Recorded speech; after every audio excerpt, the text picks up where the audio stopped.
행복한 사연이에요. 2년 됐으면 안 도망가요 이제. 자녀가 둘인데 한 명이 물려받는다고 하면 언제 넘기는 게 세금이 제일 싸냐? 그건 사실 정해져 있어요. 사모님 명의로 된 아파트, 물론 그 아파트가 어디냐가 중요한데 회사가 성장하고 매출이 오르면 그냥 마냥 좋은 일 같거든요. 마냥 좋은 일만은 아니라고.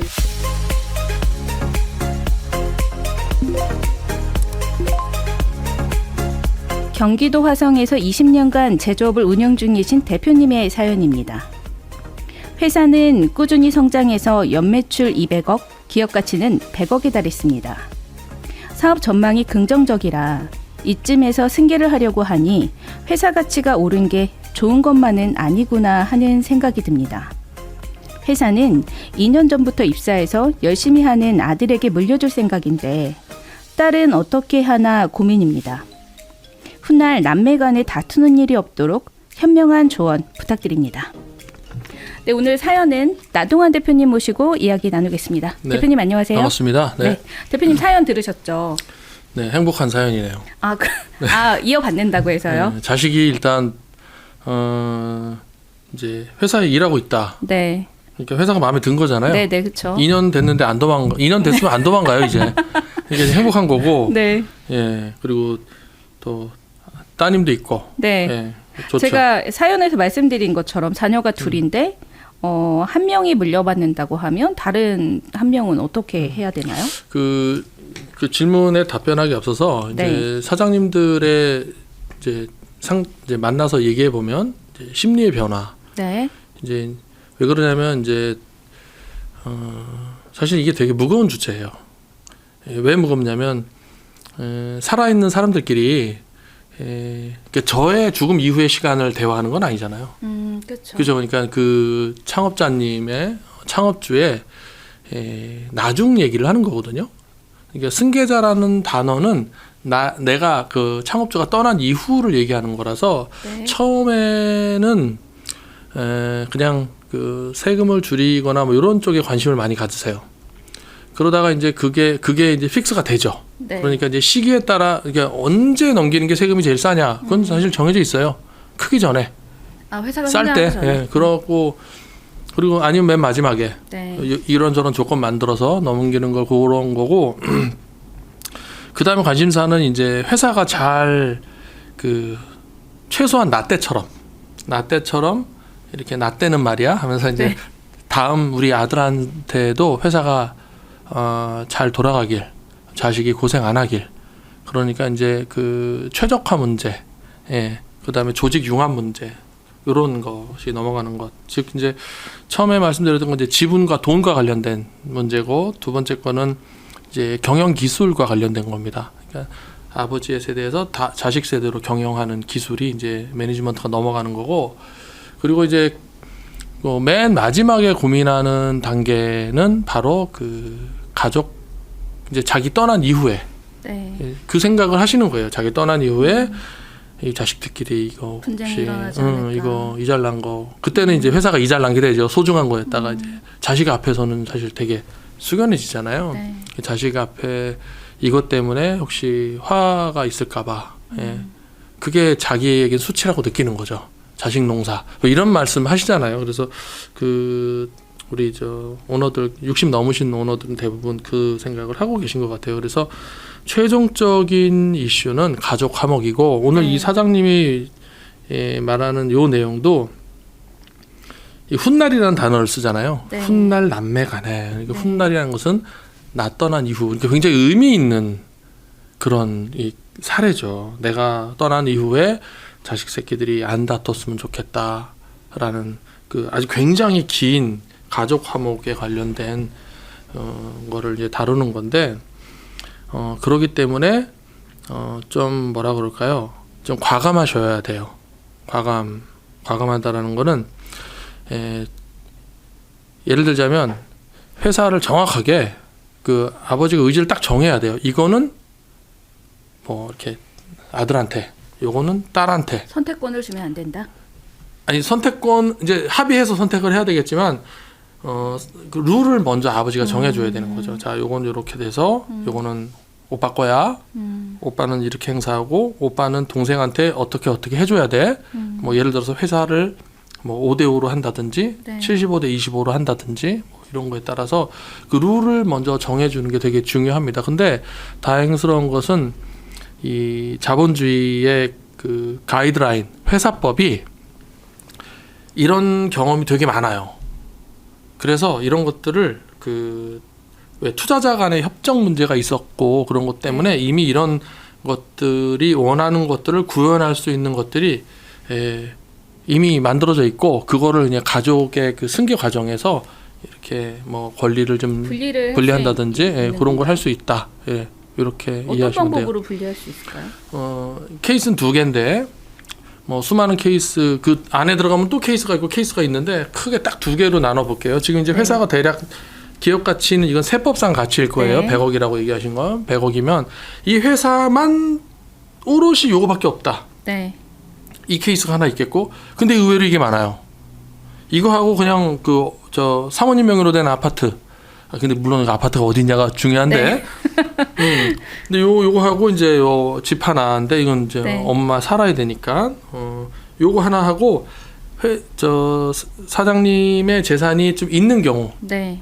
요 딱 2개입니다. 예. 사실 뭐 있거나 없거나니까.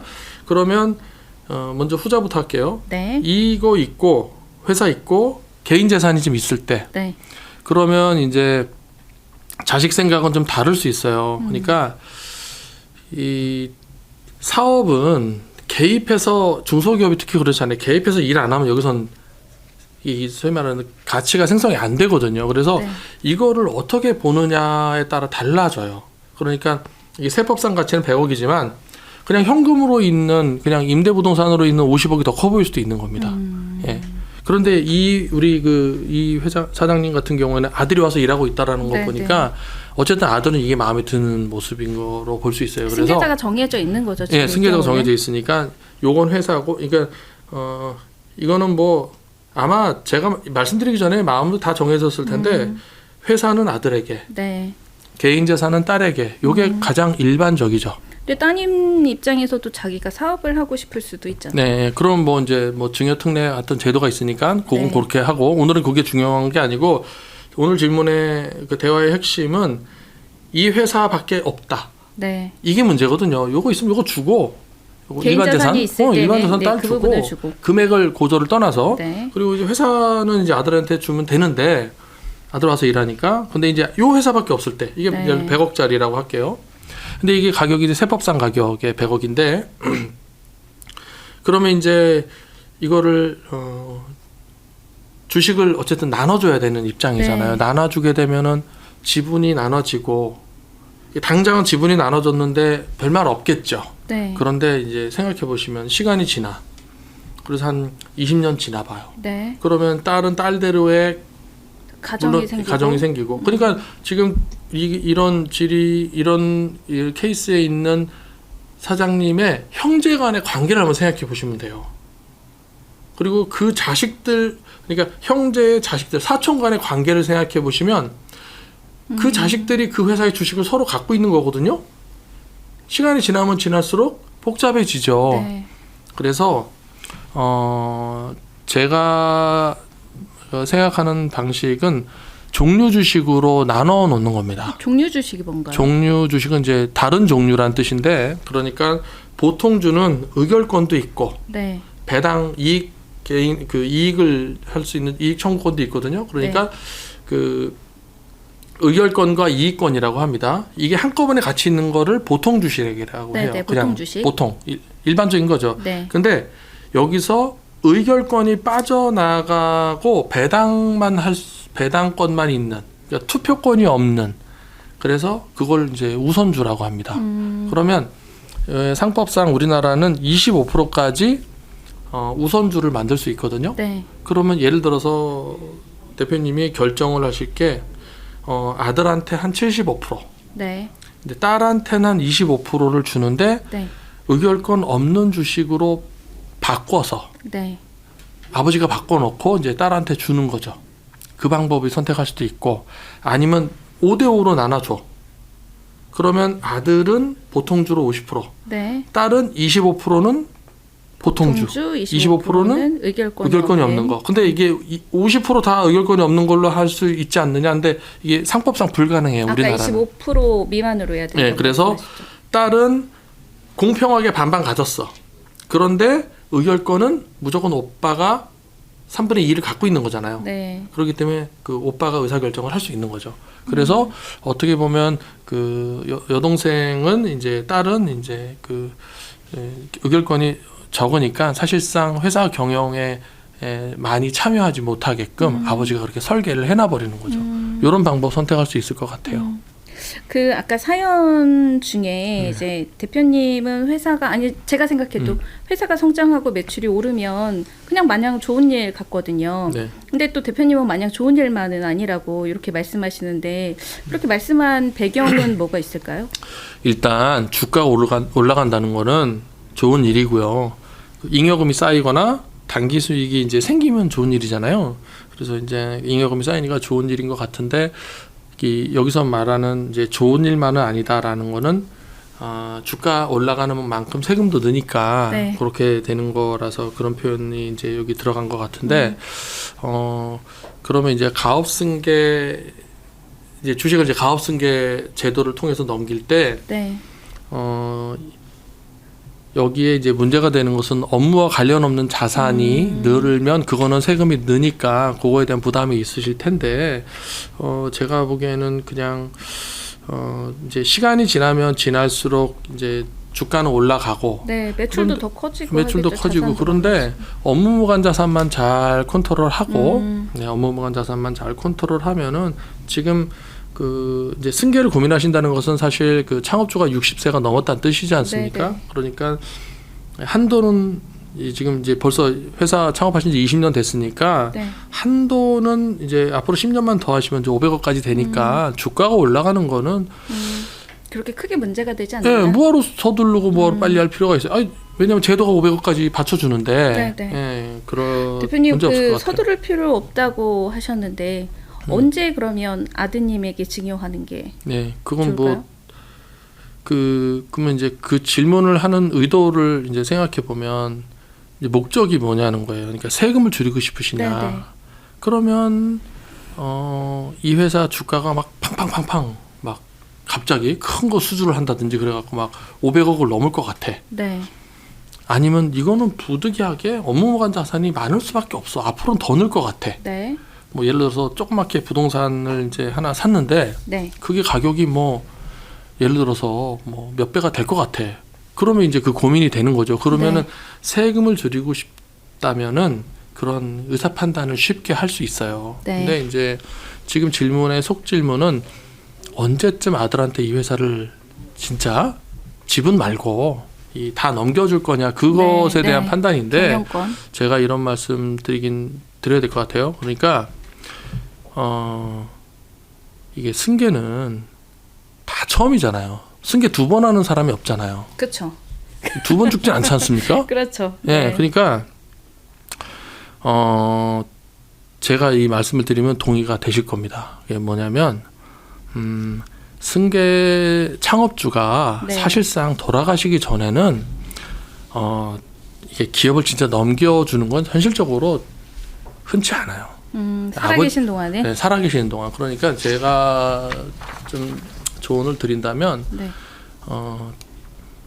완전히 회사에서 창업주가 완전히 멀어진다. 이건 불가능한 것 같아요. 네, 그게 한 달에 한 번일지라도 일주일에 한 번일지라도 어쨌든 창업주가 계속 그 회사와 이게 관계를 맺을 수밖에 없는 것 같아요. 그러니까 100개면 한 90개 이상이 그런 것 같아요. 아주 특별한 케이스 빼고서는. 그렇기 때문에 그냥 그러니까 돌아가시기 전까지 회사와 의사결정 못하는 지경에 이르기 전까지는 회사와 같이 갈 수밖에 없고 지금부터 그러면 해야 될 건 뭐냐면 예, 이게 지금 아버지 얘기잖아요. 아버지가 자식을 봤을 때 무조건 다 일으켜주지 않았잖아요. 저도 이제 자식이 있고 애를 키워봤지만 이렇게 일어나는 모습을 이렇게 기회를 주잖아요. 아주 못 일어날 때는 이렇게 일으켜주지만 그와 마찬가지로 자녀 승계자에게 어려운 걸 결정할 수 있는 그 경영 결정의 기회를 계속 줘가면서 키워야 되는 거예요. 기다려주는 것도 사실은 그 방법이겠네요. 결정을 하면 그게 자녀가 가업승계가 사실 끝난 거예요. 그렇죠. 그리고 다만 회사법적으로 네. 등기법적으로 뭐 공동대표로 갔다가 공동대표라는 것은 이제 아버지가 대표로 있다가 보통 이제 증여등대를 하면 이제 자식이 5년 이내 대표이사를 취임해야 되는데 그때 이제 등기이사로 들어와야 되거든요. 그럼 등기이사 오다가 이제 최종 의사결정권자가 되려면 진짜 등기상의 대표이사가 되는 겁니다. 그래서 순서는 아버지하고 아들하고 그런 스트레스를 받은 후에 공동대표가 되고 이 공동대표는 도장이 2개가 들어가야 회사에 문서적 효력이 있으니까 네. 결재죠. 그리고 아버지가 이제 아들을 확실히 믿잖아요. 네. 그러면 이제 각자 대표를 하는 거예요. 그런 단계가 그러면서 있는 거군요. 근데 그 등기부에는 회장이라는 직은 없어요. 그냥 네. 대표가 끝이니까. 네, 네. 그래서 아들이 결정을 하고 아버님한테 이렇게 의견을 묻고 답하는 그런 모습. 이건 되게 자연스러운 승계 절차인 거죠. 그러니까 이런 생각하셔야 돼요. 실제로 창업주는 은퇴가 아니라 완전히 회사를 딱 대통령 퇴임하듯이 진짜 그게 불가능해요. 그냥 그 아들하고 어느 정도 거리를 두고 회사와 어느 정도 거리를 두긴 하지만 둘 중에 하나가 사라지기 전에는 창업자는 거기서 자유롭지 못한 것 같아요.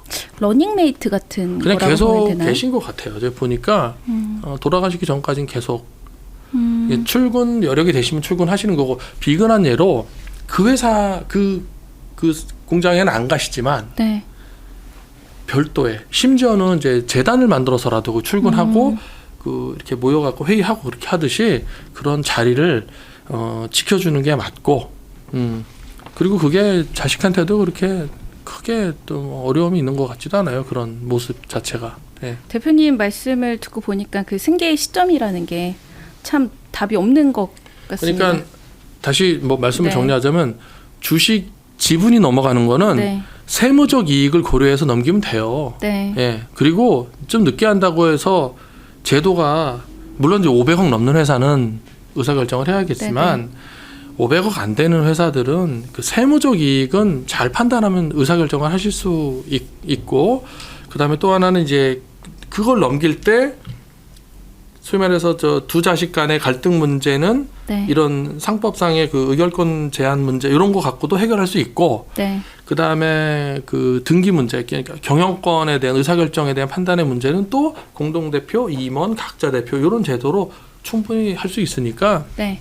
그러니까 한날 한시에 주식과 경영권과 무엇을 한 방에 넘어간다? 불가능하다. 왜? 불가능하다. 아버지는 계속 존재해야 되니까. 그래서 일반적으로. 네. 지금 그럼 경영자께서 뭔가를 급하게 선택을 하든 선택을 하지 않든 틀린 건 아니다. 아니, 근데, 저는 이렇게 정리하고 싶네요. 근데 이제 그 창업주들은 네. 사실 주가가 오르고 이렇게 주가가 막 오르고 옆에서 막 푸시하고 이러니까 경각심을 가져서 주식을 넘기는데 나중에 넘기는 것보다 먼저 넘기는 게 세무적 이익도 괜찮고요. 또 하나는 넘겼을 때 네. 왜 이런 말 하잖아요. 자식이 돌변한다고.